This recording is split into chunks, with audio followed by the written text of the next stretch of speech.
এখনো পর্যন্ত ইসলামী আন্দোলনের সিপাহসালার জনাব এটিএম আজহারুল ইসলাম আর 17 বছর পর্যন্ত পৌঁছতেছে।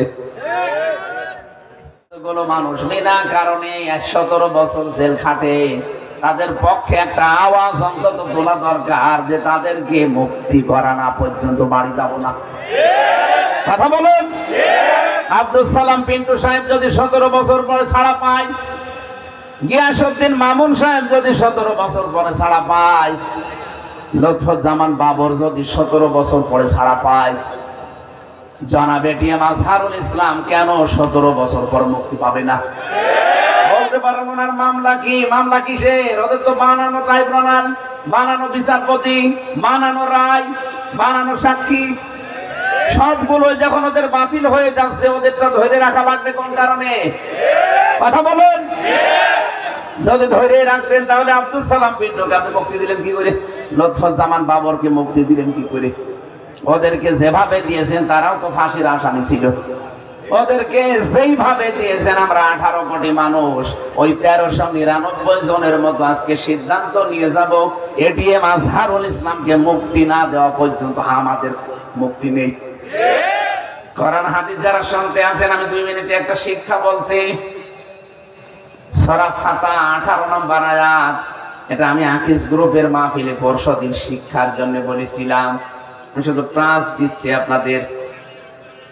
আমরা যদি এই পৃথিবীতে আল্লাহর সন্তুষ্টি চাই, 1 নাম্বার। 2 নম্বরে যদি আমাদের মনে সত্যি যদি আমাদের মনে ইসলাম থাকে যে আমরা আল্লাহর জন্য যা করছি আল্লাহর জন্য। 3 নম্বরে আল্লাহ পাক যদি আমাদের উপরে প্রশান্তি বা সাকিনা নাজিল করতে চান, আমরা যদি চাই যে আমাদের উপরে শান্তি নাজিল হোক, সাকিনা। 4 নম্বরে যদি সুনিশ্চিত নিকটবর্তী কোনো বিজয় দেখতে চান, তাহলে এই আয়াতে 1 নাম্বার একটা কাজ আল্লাহ দিয়েছেন, এই কাজটা করা লাগবে। নবীজি 1400 জন মানুষ নিয়ে এসেছিলেন মক্কায়। হুদায়বিয়া নামক জায়গায় তিনি বাধাপ্রাপ্ত হলেন। কাফেরেরা বলে, না এবার আপনাকে আমরা হজ করতে দেব না। নবীজি হযরত ওসমানকে পাঠালেন সমঝোতার জন্য। ওরা ওসমানকে ধরার পরে আটক করে ঘোষণা দিয়েছে কতিলা ওসমান, হত্যা করে ফেলেছে ওসমানকে। নবীজি কথাটা শোনার পরে এই বাবলা গাছের নিচে, হুদায়বিয়া নামক যে জায়গা, ওখানে একটা বাবলা গাছ ছিল। কোরআনে কারিমে আল্লাহ ওই গাছের ইঙ্গিত দিয়েছেন, লাকাদ রাদিয়াল্লাহু আনিল মুমিনিনা ইয ইউবাইউনাকা তাহতাশ শাজারাতি। এই যে তাহতাশ শাজারা, গাছের নিচে, ইয ইউবাইউনাকা, যখন আপনার কাছে তারা বায়াত নিচ্ছিল, শপথ বাক্য পাঠ করছিল, নবীজি ডাক দিয়ে বললেন, সাহাবীরা হজ করার জন্য এসেছিলাম, ইহরামের কাপড় পরে খুলে ফেলো। 1400 জন মানুষের ভেতরে 1 জন শুধু আটক করেছে, এখনো 1399 জন আছে। বললেন খুলে ফেলো, পরবর্তীতে আবার হজ করে নেব। বাংলার মুসলমানেরা বলেন তো, ইহরামের কাপড় পরার পরে যদি আপনি ইহরামের কাপড় খুলে ফেলেন, আপনার হজ কিন্তু ভেঙে যায়। কি হজ শেষ?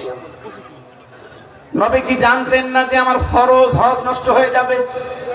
জানতেন না? রমজান মাস ছিল, রোজা রেখেছিলেন।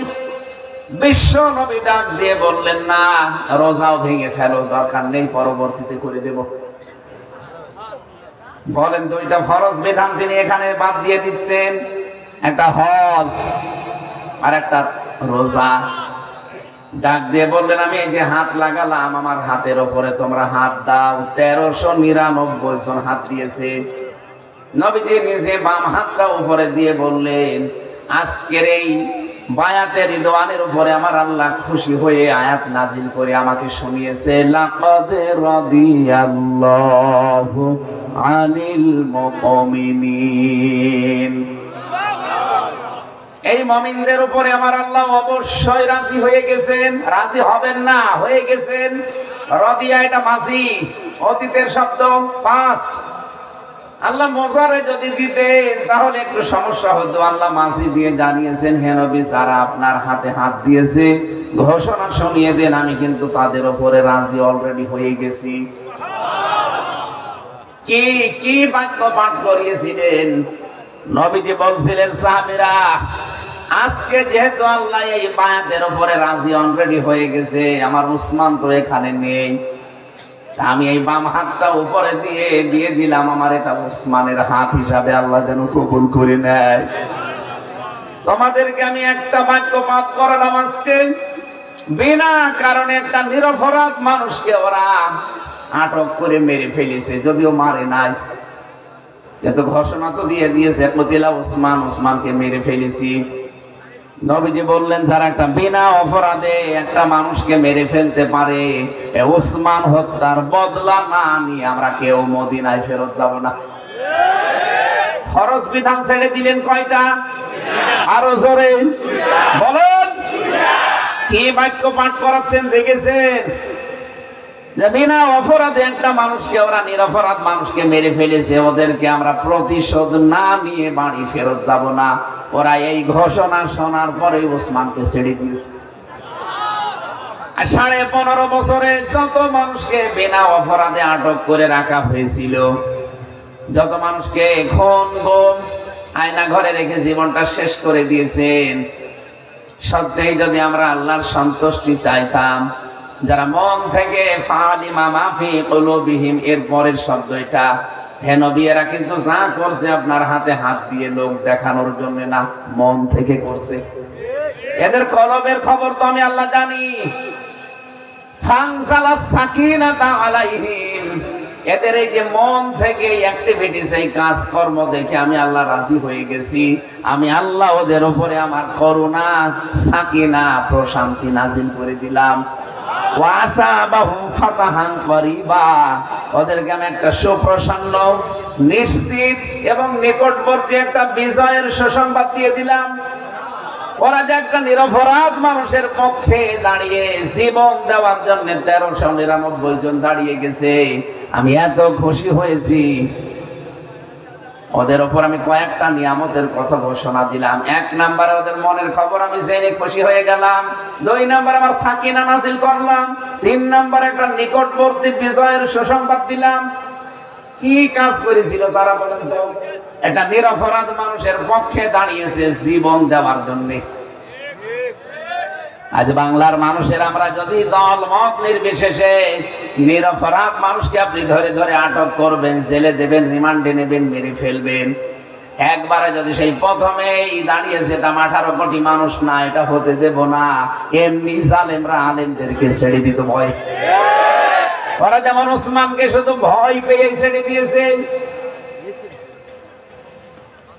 আমার তো মনে হয় এখন বাংলাদেশের জন্য সব চাইতে বড় দায়িত্ব, যারা ইমানদার দাবি করেন, যারা আল্লাহর সন্তুষ্টি চান, যতগুলো মানুষ বিনা কারণে 17 বছর জেল খাটে, তাদের পক্ষে একটা আওয়াজ অন্তত তোলা দরকার যে তাদেরকে মুক্তি করা না পর্যন্ত বাড়ি যাব না। কথা বলেন। আব্দুল সালাম পিন্টু সাহেব যদি 17 বছর পরে ছাড়া পায়, গিয়াসউদ্দিন মামুন সাহেব যদি 17 বছর পরে ছাড়া পায়, লুৎফুজ্জামান বাবর যদি 17 বছর পরে ছাড়া পায়, জনাব এটিএম আজহারুল ইসলাম কেন 17 বছর পর মুক্তি পাবে না? বলতে পারেন ওনার মামলা কি? মামলা কিসের? ওদের তো বানানো ট্রাইব্যুনাল, বানানো বিচারপতি, বানানো রায়, বানানো সাক্ষী, সবগুলো যখন ওদের বাতিল হয়ে যাচ্ছে, ওদেরটা ধরে রাখা লাগবে কোন কারণে? কথা বলেন। যদি ধরে রাখতেন তাহলে আব্দুল সালাম পিন্টুকে আপনি মুক্তি দিলেন কি করে? লুৎফুজ্জামান বাবরকে মুক্তি দিলেন কি করে? ওদেরকে যেভাবে দিয়েছেন তারাও তো ফাঁসির আসামি ছিল। ওদেরকে যেইভাবে দিয়েছেন আমরা 18 কোটি মানুষ, ওই 1399 জনের মতো আজকে সিদ্ধান্ত নিয়ে যাব, এটিএম আজহারুল ইসলামকে মুক্তি না দেওয়া পর্যন্ত আমাদের মুক্তি নেই। আমরা আল্লাহর সন্তুষ্টি চাই না? সন্তুষ্টি এই জায়গায় আল্লাহ রেখে দিয়েছেন। একটা নিরপরাধ মানুষ বছরের পর বছর ঢুকে ঢুকে মরবে মানে? আমাদের কিছুই করার নেই, হাত পা গুটিয়ে বসে থাকবো না। যেখানে যতটুকু যার অবস্থান আছে ওই জায়গা থেকে ইমানের দাবি অনুযায়ী আপনাকে প্রতিবাদ করা লাগবে। নবীজি যেমন একটুখানি শক্ত হয়েছিলেন, ওরা ভয়তেই ছেড়ে দিয়েছে। আমরা মনে হয় এরকম কিছু করলে বাংলাদেশে বহু নিরপরাধ মানুষ বিনা কারণে বছরের পর বছর জেলে আছে, বিভিন্ন জায়গায় কষ্ট পাচ্ছে। এই যে চাঁদাবাজি যারা করে তাদের কারণে অনেকে জিম্মি হয়ে আছে। এই শক্ত হলে এমনিতেই ভয় পেয়ে জালেমরা চুপসে যাবে। যে কথাটা বলার জন্য পর্যন্ত এসেছিলাম।